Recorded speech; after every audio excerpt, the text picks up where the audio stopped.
नमस्कार, मैं हूं आपके साथ प्रिया। आप देख रहे हैं आर रिपब्लिक 24 इंडिया न्यूज। आज की खबरों की शुरुआत कुछ इस प्रकार।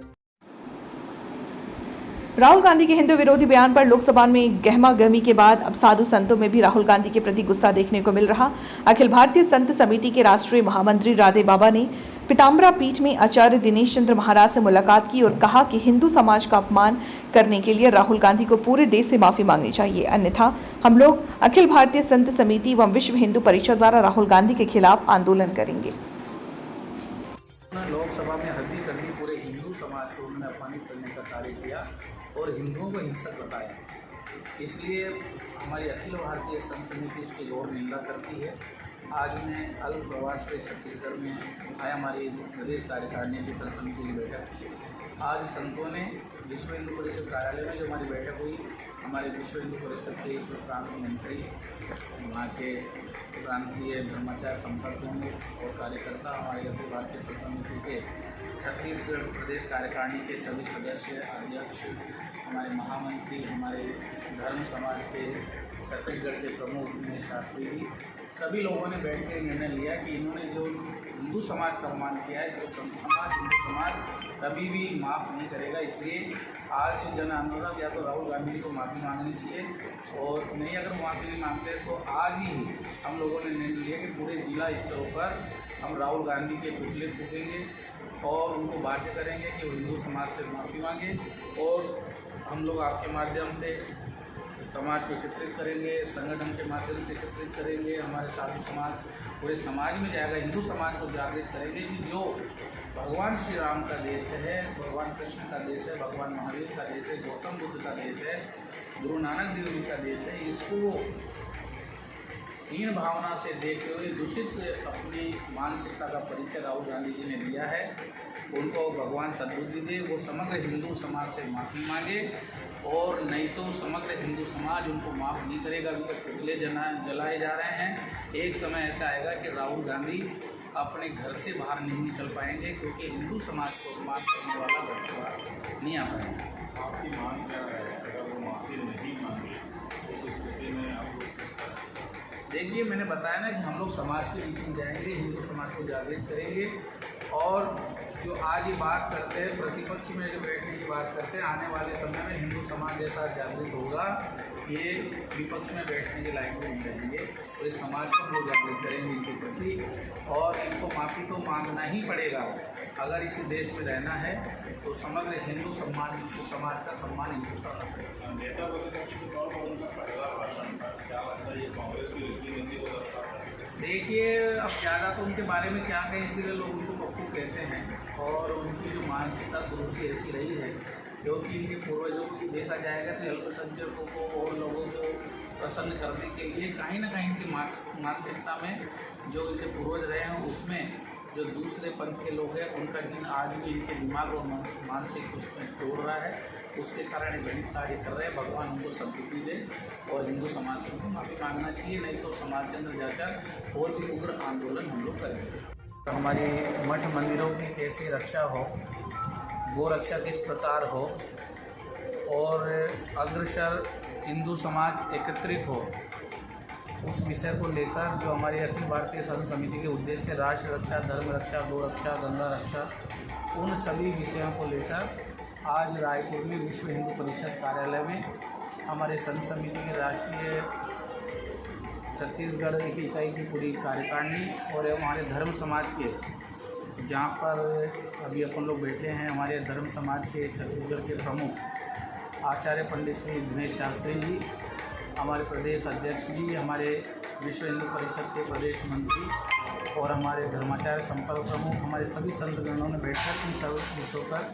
विचार विमर्श करने के लिए बैठक रखी है। मतलब छत्तीसगढ़ में आज जो बैठक हुई और थोड़ा उसके बारे से बता देंगे कि आज क्या क्या निर्णय हुआ आपके समिति की तरफ से? देखिए, हमारे अखिल भारतीय संत समिति में हमने तो संगठन विस्तार में हमारे कुछ पदाधिकारियों की हमने घोषणाएँ की हैं प्रांत स्तर पर।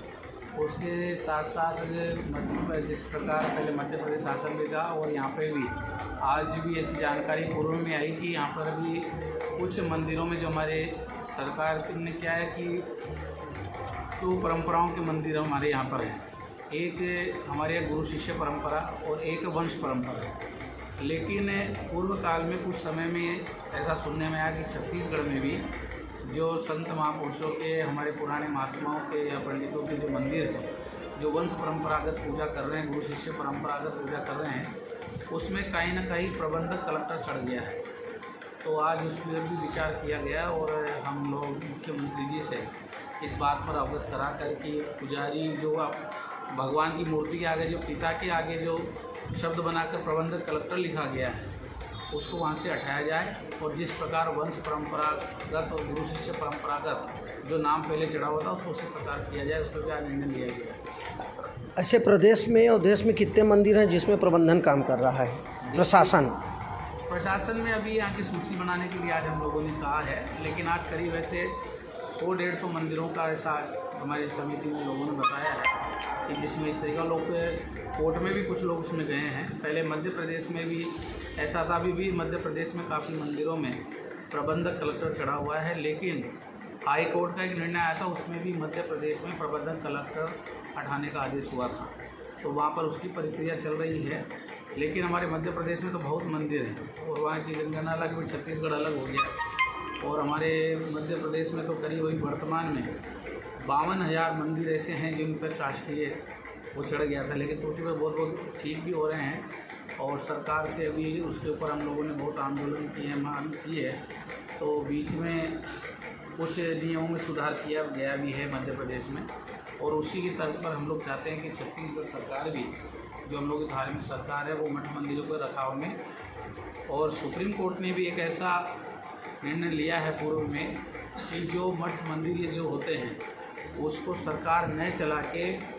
वहाँ के महंत पुजारी या वहाँ के भक्त, जहाँ पर कोई नहीं है तो वहाँ के भक्त लोग मिलकर उसको चलाएं। तो उसी पर भी हम लोगों ने हमारे माननीय प्रधानमंत्री जी को अभी 3 दिन पूर्व में ही हम लोगों ने पत्र लिखा है कि उसकी व्यवस्था पूरे भारत में इस तरह लागू करें और हमारे हिंदू मठ मंदिर हम सबको सौंपें। तो हिंदू मठ मंदिर का रख रखाव और संचालन क्या मतलब अपनी समिति करेगी कि कुछ आयोग या कुछ और मंडल का गठन करने के लिए सोच रहे हैं आप? देखिए, अभी तो सरकार से बात हम लोगों ने की है। आयोग देखिए हमारी सब, मैंने बताया ना, गुरु शिष्य परंपरा के, जैसे गौ सेवा वाले ये सब जो चल, गौ सेवा का एक अलग वो है हमारे मठ मंदिरों का। जैसे हम कहते हैं हिंदू रिलीजन का एक आयोग बनाना चाहिए, लेकिन बना के उस स्थिति में आयोग भी बनाए तो हम चाहते हैं उसका परंपराओं का निर्वाह करने के लिए हमारे संत हो, हमारे जो पुजारी उसके जानकार है वो हो। लेकिन ऐसा नहीं है कि सरकारी खजाना उसमें जाने के बाद में आप जैसे गौ सेवा आयोग किसी के अध्यक्ष बनाते तो आप उसमें अध्यक्ष किसी को बना सकते हैं। लेकिन आप किसी, जिस प्रकार अपने मुसलमानों का वक्फ बोर्ड बना है, तो वक्फ बोर्ड में कहीं पे भी किसी हिंदू को उसका अध्यक्ष नहीं बनाया जाता है। तो हम भी चाहते हैं कि अगर हमारे बने तो भगवान श्री राम को मानने वाला, निहंग परंपरा को मानने वाला, हमारे पुजारी भगवान राम में आस्था रखने वाला, सनातन परंपरा में आस्था रखने वाला, ऐसा उस आयोग का अध्यक्ष होना चाहिए। एक थोड़ा सा राजनीतिक बात आ गई है, हिंदू वाली बात आई और आज प्रधानमंत्री और विपक्ष के नेता राहुल गांधी भिड़ गए। हिंदू मतलब हिंदू को लेकर जो बात सदन में चली उस पर कुछ अपना पक्ष रखेंगे? देखिए, आज हम लोगों ने उसके ऊपर भी अखिल भारतीय संघ समिति के माध्यम से और विश्व हिंदू परिषद के माध्यम से हम लोगों ने, जो कल नेता प्रतिपक्ष ने जिस तरीके से हिंदुओं के लिए कहा कि बहुत बड़े हिंसक हैं, हिंसा करने वाले हैं, मैं संघ समिति के नाते हमारे सभी संतों ने, विश्व हिंदू परिषद के सभी कार्यकर्ताओं ने आज निर्णय लेकर हम लोगों ने घोर निंदा की है। हिंदू समाज को जागृत होने की आवश्यकता है और हम लोगों ने निर्णय लिया है कि जब तक राहुल गांधी पूरे हिंदू समाज से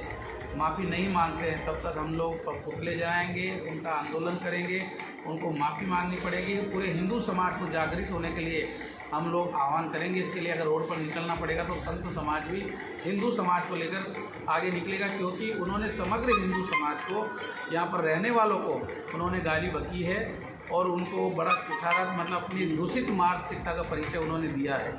और अभी कुछ आपके सोशल मीडिया पे भी कुछ दिन पहले का एक वीडियो उनका आया हुआ है, आप देखेंगे तो वो कह रहे हैं कि मैंने भागवत को मानता हूँ, मैं रामायण को मानता हूँ। इस तरीके के जो हमारे हिंदुस्तान में रह रहे हैं और आप हमारा जाकर लोकसभा में बैठकर हमारा प्रतिनिधित्व करने की बात करते हैं, तो जिस राम के देश में, जिस भगवान महावीर के देश में, गुरु नानक देव जी के देश में, शंकराचार्य जी के देश में जो सनातन वैदिक परंपरा को हम लोग मानते हैं, जब आप उसी को नहीं मानते हैं तो आज हिंदू समाज को जागृत होने की आवश्यकता है और सबक सिखाने की आवश्यकता है। नए पदाधिकारियों की घोषणा करेंगे आजकल में? नहीं, हमारे यहाँ प्रदेश की हो सकती है घोषणा। नहीं, जो आज नए जो बनाए हैं हाँ, उनकी हो गई। उनकी घोषणा कर दी है। हमारे क्या हमारे प्रदेश अध्यक्ष सर्वेश्वर दास जी हैं। अच्छा। उन्होंने हमने आज हमारे एक संरक्षक हमारे आपके रायपुर में सड़ारी